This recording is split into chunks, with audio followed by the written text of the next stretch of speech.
The future of youth prisons in Wisconsin is still unclear tonight, with a deadline to close the Lincoln Hills Youth Prison now less than 18 months away. And the problem now is, if Lincoln Hills closes, where should those who are sent there go next? NBC 26's Matt Jarko live here in studio tonight with how Northeast Wisconsin could be affected, Matt. John, we now know a youth prison will not be coming to Hortonia in Outagamie County. The state's Joint Finance Committee rejected plans to fund that facility. They did, however, approve money for another project in Northeast Wisconsin.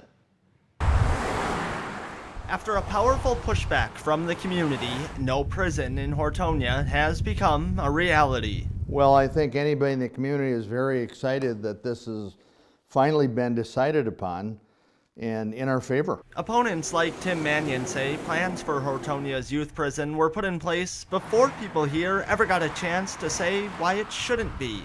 Mannion says it's an environmentally sensitive area and a wildlife corridor. Everybody has walked away with the idea that perhaps we need to spend more time evaluating where the future of this youth prison will be. So if not here for a youth prison, then where?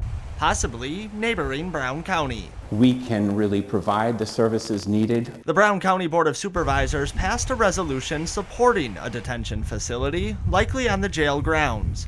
It would mostly house minimum or medium security youth. One of the reasons why we're considering this is not only that there is property there, but there will be shared services. For example, meals made for the jail could also go to the detention facility, saving money. But when it comes to finances, not all questions have been answered. The state approved funding, but likely not enough to cover the projected $43 million cost when you factor in 3 other regional facilities too. The biggest issue is where the dollar is going to come from. The state has the money. They've taken it from their state facilities and said we're going to put it to the county, except that the Democrats, the Republicans, and the governor aren't agreeing on where the money comes from. They all agree that they want these local facilities, but there's so much infighting in Madison that they all can't get together and say, let's get this done.